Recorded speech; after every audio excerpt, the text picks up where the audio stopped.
ওটা এসএসসি বলে দেবে, এখন এসএসসি বলে, এসএসসি সব টিচার করবে, ওটা এসএসসি বলে দিবে। টিচার রিক্রুটমেন্ট মুখ্যমন্ত্রী নেতারা বলবে না, ওটা নিরপেক্ষ সংস্থা বলবে। ওই জন্য রামকৃষ্ণ মিশনের সন্ন্যাসীরা সব মেম্বার হয়েছে, কোনো পলিটিক্যাল লোক মেম্বার হয়নি। তৃণমূল মৃগাঙ্ক মাহাতোকে মেম্বার করেছিল, আর বিজেপি রামকৃষ্ণ মিশনের সন্ন্যাসীদেরকে করেছে যাতে চুরি চামারি কেউ করতে না পারে। এইখানে তফাৎ আছে, সময় দেবেন তো, ধৈর্য রাখবেন তো। Welcome back to SD bio. তো আপনারা শুনলেন যে মাননীয় মুখ্যমন্ত্রী তিনি যখন পুরুলিয়ার জনসভায় বলছেন 1 লক্ষ নিয়োগ হবে, কিন্তু জনসভা থেকে বা মঞ্চ থেকে যেই নামলেন সাংবাদিক প্রশ্ন করলেন তাকে যে প্রাইমারি এবং এসএসসির যে নিয়োগগুলো চলছে তার প্রসেসটা কোথায় রয়েছে, তখন তিনি বলছেন এটা আমি জানি না, এটা এসএসসি জানে, এসএসসিতে অমুক অমুক লোককে আনা হয়েছে, তারা সবটা জানে।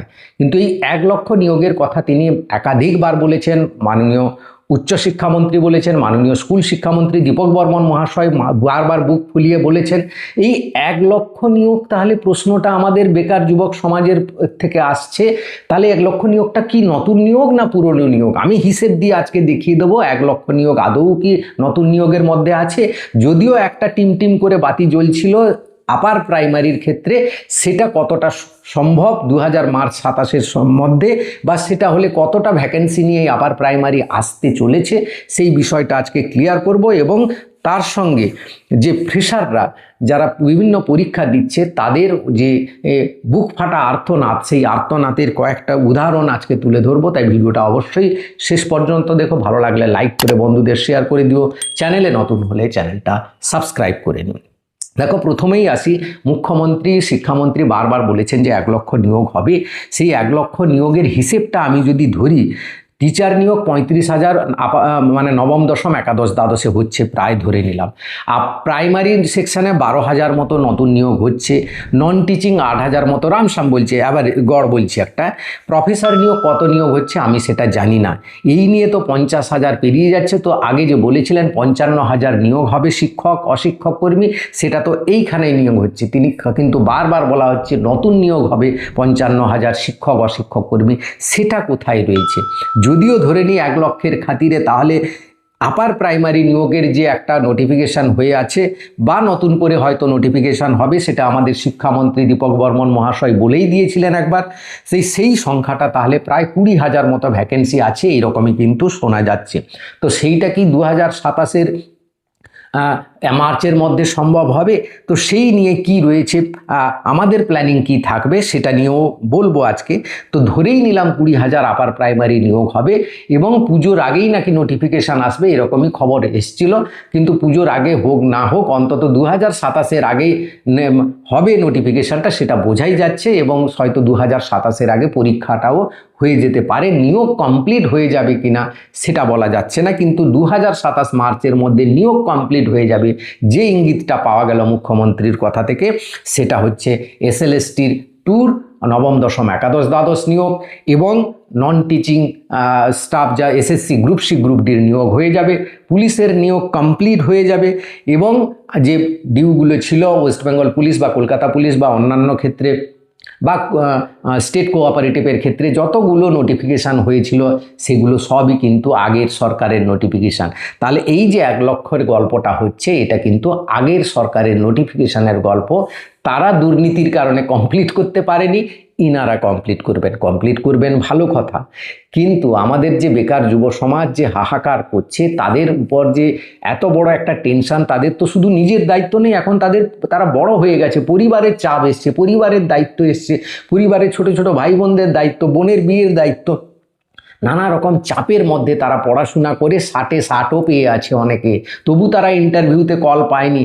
তো তাদের কথা একটু ভাববেন না আপনি? তাহলে এই যে যারা বেকার, তাদের মনে করছি এরা অযোগ্য, এরা অতটা নয়, যেটা সুপ্রিম কোর্টের বিচারপতি কক্রোচ বলে দিয়েছিলেন, এরা কি অযোগ্য? এরা তো 60 পেতে পারে, সেখানে যোগ্য শিক্ষকরা তো 60 পেয়ে উঠতে পারেনি, অনেকে পরীক্ষায় পাশ করতে পারেনি। তাহলে এদের, আমি বলছি না যোগ্য শিক্ষক যারা রয়েছেন তাদের অযোগ্যতা আছে, কারণ তারা এতদিন পড়িয়েছেন স্কুলের মধ্যে, তাদের মধ্যে যোগ্যতা যথেষ্ট রয়েছে এবং সেই যোগ্যতার মানদণ্ড তারা পেরিয়ে চাকরিটা পেয়েছিলেন। এখন তারা এই বয়সে এসে আবার পরীক্ষা দিয়ে চাকরি পাওয়া সম্ভব নয়, যেটা সুপ্রিম কোর্টের বিচারপতিকেও একটা চাকরিতে বসালে পাস করতে পারবে না, পারবে কিনা সেটাও যেমন সন্দেহ রয়েছে। একজন যোগ্য শিক্ষক বা আমাকেও যদি বলা হয় আবার একটা পরীক্ষা দিন, আমি পাস করতে পারবো কিনা গ্যারেন্টি দিতে পারছি না, আমি জোর দিয়ে বলতে পারবো না হ্যাঁ আমি পাস করে যাব। সেখানে আমার সঙ্গে এই যোগ্য মানে উচ্চশিক্ষিত যে বেকাররা রয়েছে তাদেরও কিন্তু কোনো বিশেষ ডিফারেন্স নেই, তাদের মধ্যেও যোগ্যতা আছে। তো সেই যোগ্যতার প্রমাণটা আপনি কবে নেবেন? অন্তত এই এসএসসি যে নিয়োগটা চলছে সেই নিয়োগ নিয়ে কথা বললে আপনি বলে আমি জানি না, স্কুল সার্ভিস কমিশন জানেন। স্কুল সার্ভিস কমিশনও কিছু বলছে না, মুখে কলু বেটে বসে আছে, চলছে মানে আইনজ্ঞদের সঙ্গে মতামত নেওয়া। এক সপ্তাহ হয়ে গেল, আগামী সপ্তাহে খবর আসার কথা শিক্ষামন্ত্রী বলেছিলেন, আজ মঙ্গলবার হয়ে যাচ্ছে, কোনো খবর নেই। আরও কবে খবর আসবে? আর কতদিন এরা অপেক্ষা করবে? কারণ এদের কাছে এক একটা দিন এক একটা বছর হয়ে মতো মনে হচ্ছে, রাতের ঘুম চলে যাচ্ছে, এত বড় টেনশনের মধ্যে এই যুব সমাজ রয়েছে। এবং এই টেনশন থেকে তারা বিভিন্ন ইউটিউবের কমেন্ট করছেন, আজে বাজে কমেন্ট করে ফেলছেন। কি করা যাবে? সেই তো তাদের মনের জায়গাটাও বুঝতে হবে। এত বড় টেনশন, এত বড় চাপ নিয়ে যারা ভিডিও দেখছে, ভিডিও দেখার পর তাদের মুখ থেকে দু একটা বাজে কথা বেরিয়ে যায়। আমি সেই শালীনতাটা বজায় রাখতে আগে দু একবার জানিয়েছি, আবেদন রেখেছি বেকার যুবকের সামনে, কিন্তু তাদের ব্যাপারটাও, তাদের যে কঠিন পরিস্থিতিটা সেটাকেও আমাদের অনুভব করতে হবে। তবেই গিয়ে কিন্তু আমরা পুরো ব্যাপারটা আমরা বুঝলে সরকারও বোঝার উচিত ছিল।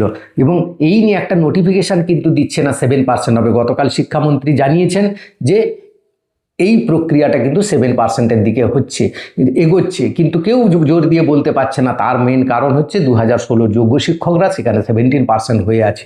কিন্তু এই চাপটাকে নিতে পারবেন? বা যারা যোগ্য শিক্ষিত বেকার রয়েছে, বা যারা এই 7% ওবিসি 7% হয়ে গেলে কিছু এক্সট্রা অ্যাডভান্টেজ পাবে, বা যারা জেনারেল কাস্টে রয়েছে তারা তো ওয়েলকাম জানাবেই, এটা তো স্বাভাবিক ব্যাপার। আমি জেনারেল কাস্ট, আমি তো ওয়েলকাম করছি এটাকে। কিন্তু আরেকটা জিনিসও ভেবে দেখতে হবে যে এই 7%কে ওয়েলকাম করলে সত্যি কি নিয়োগটা তাড়াতাড়ি হবে না আরও ডিলে হয়ে যাবে? তো এই নিয়োগটা তো আরও ডিলে হবে, কারণ বিভিন্ন সংগঠন বারবার কিন্তু বিভিন্নভাবে চলে যাচ্ছে, আদালতে দ্বারস্থ হচ্ছে, শুধু নোটিফিকেশানটার অপেক্ষায় আছে। নোটিফিকেশানটা বেরোলে তারা কিন্তু মামলা দায়ের করবে। সেখানে বেকার যুবক যারা 7% থেকে বঞ্চিত হলো, যারা এসএসসির রুল ধরে পরীক্ষা দিয়েছিল তারাও যাবে, বেকার ফ্রেশাররা যাবে। আবার যারা যোগ্য চাকরি প্রার্থী রয়েছে তারাও কিন্তু আদালতে যাবে সরকারের এগেনস্টে। তার মানে জটিলতা কিন্তু বাড়ছে, কমছে না। বরং এইটা তো আর কয়েকদিন হলে অ্যাপয়েন্টমেন্ট লেটার পেয়ে যেত 17% ধরে করলে। তো যাই হোক, সরকারি যে ডিসিশানটা নিতে যাচ্ছে আমি সমস্ত ডিসিশানকে ওয়েলকাম করছি, কিন্তু তার সঙ্গে নোটিফিকেশানের একটা অপেক্ষা করছি। আপার প্রাইমারি নিয়ে ক্লিয়ার কাট আপনি বলে দিন না যে অমুক তারিখ আপার প্রাইমারির নোটিফিকেশান আসবে, অমুক মাসে পরীক্ষা হবে, এরকম একটা টার্গেট দিন, যাতে আমাদের বেকার ছেলেরা মেয়েরা অন্তত পড়াশোনাটা শুরু করতে পারে। কারণ এখনকার দিনে এত চাপ, আমার ভিডিওতে কমেন্ট করেছে একজন, চোখের জল গড়িয়ে যাবে তার কমেন্ট শুনে।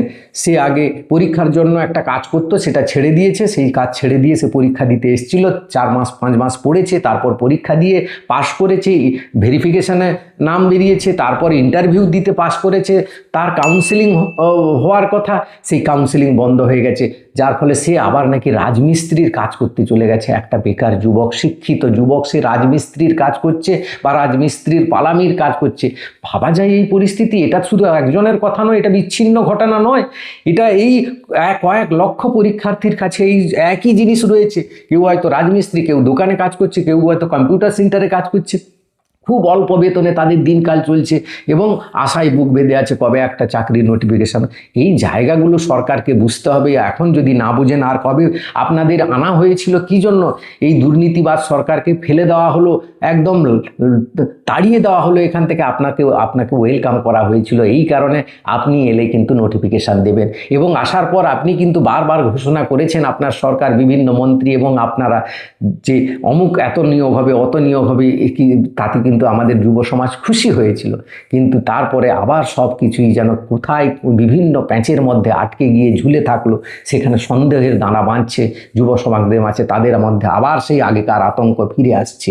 আগে তবু আতঙ্কটা কম ছিল, তারা একটা কাজের মধ্যে ছিল, কিন্তু সেই আশা বেঁধে যখন আবার আসরে নেমে গেছে, সেই আসরের মাঝখানের যাত্রা ভালা বা শেষ ভেঙে যাচ্ছে, তাদের মঞ্চস্থ করার জায়গা নেই, মঞ্চ ভেঙে যাচ্ছে, তখন তারা তো মর্মাহত হবেই, তারা তো দু এক কথা বলবেই, সেটা তো আপনাদের শুনতেই হবে।